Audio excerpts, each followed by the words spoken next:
love, I'm Sharr Smith, intuitive energy alchemist and spiritual teacher. Welcome to Journey to Self, an emotional wellness and self-discovery podcast here to ask the powerful questions so you can reveal the true potential that exists in all things for yourself, like your life, your business, and your manifestations. Journey to Self is your reliable resource for learning how to adapt and overcome. Each episode, we cover topics that allow you to hold space for yourself and pay attention to where your thoughts are building momentum. This is so you can take control and transmute the energies of stress, anxiety, and even burnout and begin to create a happy, healthy, and balanced life. Hey, love. All right, so let's hop into this. Lately, I've been doing a lot of shadow work integration around healing my voice and getting more comfortable being seen and getting over this fear of being seen, or at least embracing it, right? There's always going to be some level of fear or concern that may or may not be there depending upon what you're doing and if the situation is one that's a bit unfamiliar or if you're just doing something different. I digress. What has been coming up for me, or what Spirit has been reminding me of, is a post that I created a while back where I was sharing one of my favorite quotes that I created as a kid. The quote says that crazy is the only way to stay sane. And I just kept seeing this and being reminded of this. And essentially, it's because when I got to the root of my fear of being seen, or being seen in this particular capacity, where I am sharing more of my lived experiences and emotional clarity and realizations as a result of having gone through those lived experiences, because I normally don't talk about the different things that I've been through in that way, like publicly. So those are things that I would normally reserve for people that are closest to me. I'm a Scorpio moon. If you know, you know. I digress, okay? But normally those are conversations that are reserved for my one-on-one clients or people that are like extremely close to me. And, we're having these candid types of conversations. Anyway, what I realized was coming up as I was doing the shadow work integration and doing what needed to be done to heal this wound and become more comfortable was the fear of worrying, or the fear and worry of people thinking I was crazy because of how I think and how I see the world and connect different dots and fill in different gaps and things of that nature. Like, the way that I think is so creative and eccentric and out of the ordinary that a lot of times it can be taken in a way that make people feel uncomfortable, because it's so funny that this is even a fear to work through, because I don't shy away from truth. Like, me candid, just in my zone, in my own energy and frequency, just being me, I never shy away from truth. However, there are times where I choose to be silent, where I probably could have spoken up in terms of sharing information and insight, right? Obviously, we're not talking about emergency situations or life or death or anything like that. But in terms of just social settings, right? A lot of times I would prefer to observe and speak up whenever I actually feel that it's worth my time and energy to speak up, because so much of my experiences throughout life have been where, I've expressed myself, my thoughts, or inserted myself in certain conversations, knowing good and well the information I had was valuable and could actually help whatever was happening or whoever was involved, but it just wasn't received well. And that gets to be okay. But at the same time, over time, that continuing to happen, you just you get into this, honestly, a mindset as well as a pattern of not saying anything and the hell with it. You know what I'm saying? But now that I am, doing this whole thing with my business, and it's requiring me to show up in a certain capacity where my presence is overflowing, and it has no choice but to have space created and held for it. I'm having to speak up more and become more comfortable being seen. Anyway, my point is the root fear, or at the root of the fear is the worry that people will think that I'm crazy.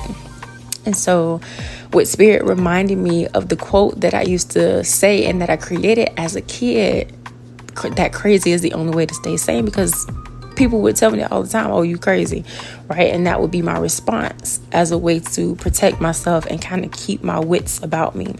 And so as a kid, having that feeling of being an outcast due to different scenarios and situations of being bullied and going through mental and emotional harassment from both my peers and an ex-step parent, what I have realized is that those years where I hated myself and never really felt like I fit in or belonged anywhere, or in the very few moments where I did open up and attempt to share my feelings, but people would meet me with, oh, you too deep, or oh, you're crazy for thinking that way. What I realized is that just like being called weird or a weirdo, I decided to take it as a compliment rather than continue to beat myself up and be offended by it. The realization here is that people who call you crazy are of closed-minded thinking and trapped in a fear-based state of being. So when you see the world differently, it means that you can choose to see yourself differently than that of what other people are wishing and trying to project onto you to make themselves feel better. And so I know it's easy to get lost in the anxiety of it all when you don't understand why people are treating you like shit, especially when you've done absolutely nothing to warrant the behavior. Again, your presence speaks and shows up and is felt well before you actually entered the room, well before you are physically present in the body, right? And so I just want to encourage you to think about it like this, because when you see the world so differently, it's hard to fool you. This means that you can see answers and solutions other people can't see. And as a result, you naturally attract people who want you to solve their problems for them, but don't know how to ask. The other part to this is it's just not your fucking responsibility to wake their asses up out of the matrix either, okay? They don't need to accept you. You need to accept yourself. And even if they appear to accept you, it can't bring you the reassurance that you're looking for, because true and unconditional reassurance can only come from within. You have to learn to affirm yourself. And that is exactly what I was doing when I created that quote, crazy is the only way to stay sane. Like, that's how I would reaffirm myself and keep my wits about me and just kind of let everything else roll off my back. I'm not saying it doesn't hurt. I'm not saying it doesn't feel painful or make you feel some type of way that you're being met with those things, just simply trying to be yourself. What I'm saying is that you have to learn how to affirm yourself, because nobody else is going to do it.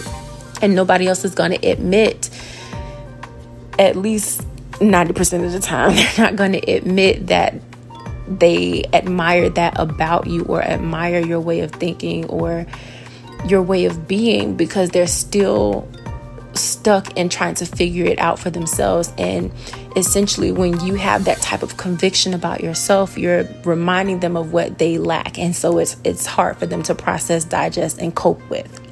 So the next time you begin to doubt yourself and worry if other people will think you're weird or crazy, just remember I said crazy is the only way to stay sane, okay?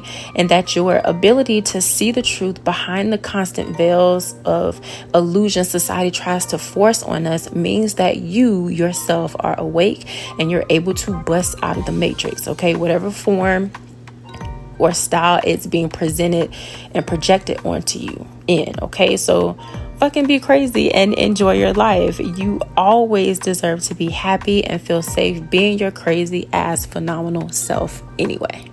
So if you are in this space where you feel like it's weird or people are going to call you crazy for the way that you think or different things that you want to say, and you are somebody who's a deep feeler, an overthinker, or just who's highly sensitive, and you're wanting to express yourself more, but you're afraid of being rejected or not received well, or even worse, misunderstood, then join my Substack. Come subscribe to my Substack, Mercury's Den Liberated Soul.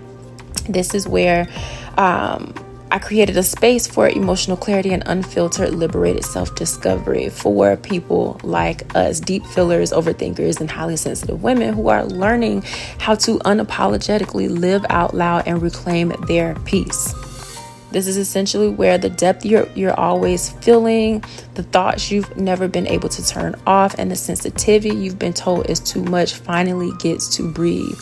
When you subscribe, you'll find the language for what you feel, precision for what you sense, and the perspective that lets you move forward without betraying who you are or having to conform. So yeah, come subscribe to my Substack, Mercury's Den, to step into a space where your sensitivity is power, your thoughts have room to stretch out and again breathe, and your depth is an asset you build your life from with ease, okay? All right, my loves, I will see you in the next episode. Bye. Thanks so much for listening to Journey to Self, your number one resource for emotional wellness and self-discovery, helping you learn how to adapt and overcome. Scroll down, press play, and meet me in the next episode. Bye, love.